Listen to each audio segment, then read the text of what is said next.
Oke, kita mulai dari ujung barat Pulau Jawa di Indonesia.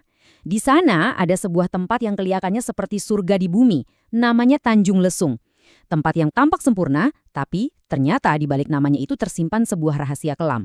Penasaran? Yuk, kita ungkap bareng-bareng.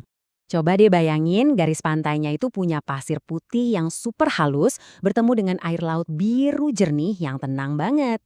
Nah, inilah wajah Tanjung Lesung yang kita kenal sekarang, sebuah destinasi idaman.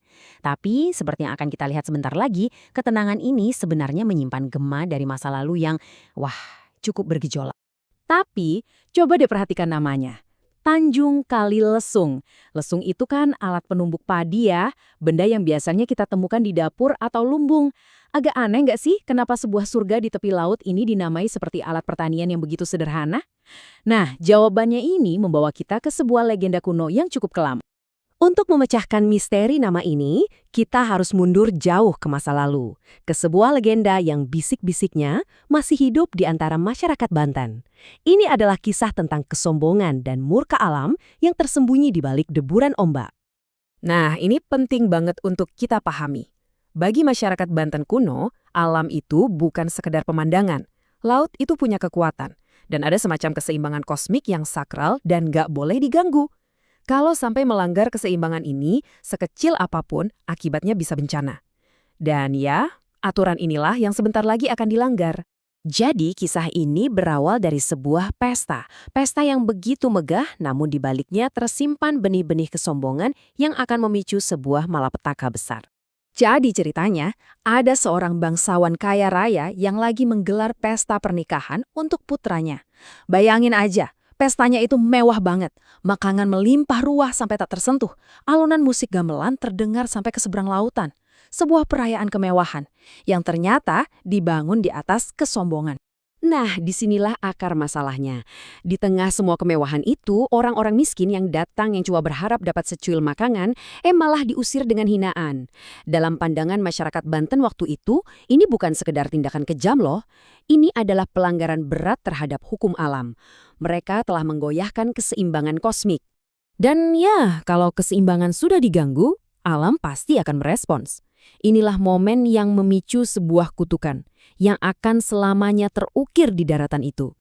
Lalu, di tengah hiruk-pikuk pesta, tiba-tiba muncullah sesosok wanita tua renta. Dengan tubuh bungkuk dan tangan menengadah, ia hanya meminta sedikit sisa makanan. Masalahnya, sang bangsawan tidak tahu bahwa wanita ini bukanlah manusia biasa. Ia adalah perwujudan alam yang datang untuk menguji mereka. Permintaannya itu bukan cuma ditolak mentah-mentah, tapi juga dibalas dengan penghinaan puncak. Sang bangsawan memerintahkan pengawalnya untuk mengambil sebuah lesung. Ingat ya, lesung bukan sekedar alat. Bagi masyarakat agraris, lesung itu ibarat jantung kehidupan, simbol dari setiap butir nasi yang mereka makan. Dan benda yang sakral itu mereka tendang. Begitu saja, mereka tendang ke tengah laut. Ini sudah bukan lagi sekedar menghina orang miskin.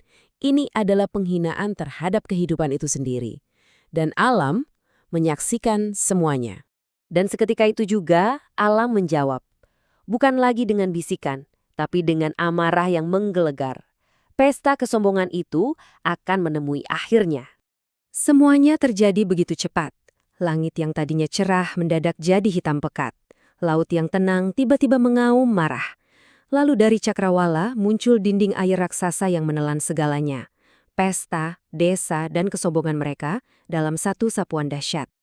Saat air surut, daratan yang mereka kenal telah hilang, digantikan oleh sebuah tanjung baru yang menjorok ke laut. Dan konon, di ujung tanjung itu, lesung yang ditendang tadi kini telah menyatu dengan daratan. Sejak hari itulah, tempat ini dinamai Tanjung Lesung, sebuah tanjung yang lahir dari amarah. Tapi kisah ini bukan cuma soal asal-usul sebuah nama loh. Ini adalah sebuah pelajaran abadi yang gemanya masih terdengar di sepanjang pesisir Banten hingga hari ini. Pesannya jelas banget kan? Alam tidak untuk dipermainkan. Kesombongan selalu berujung pada kehancuran. Dan yang terpenting, keseimbangan alam hanya bisa terjaga jika kita menjaga rasa hormat terhadap sesama manusia. Jadi, ini tuh bukan sekedar dongeng pengantar tidur ya. Bagi masyarakat Banten, ini adalah semacam memori kolektif, sebuah cara untuk mewariskan peringatan dari generasi ke generasi. Jangan pernah lupakan posisimu di hadapan kekuatan alam yang jauh lebih besar. Nah, disinilah bagian kerennya, di mana legenda bertemu dengan sains.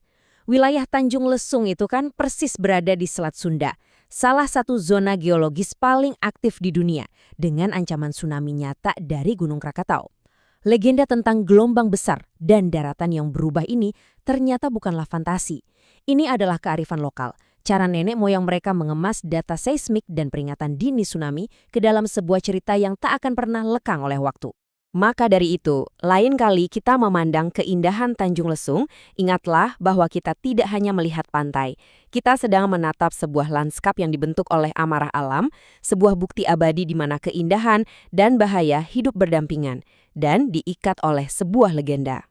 Ini akhirnya membuat kita bertanya-tanya kan, berapa banyak lagi sih legenda di seluruh dunia yang sebenarnya bukan sekedar cerita?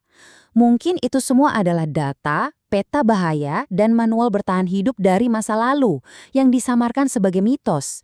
Peringatan alam yang menunggu untuk kita dengarkan kembali.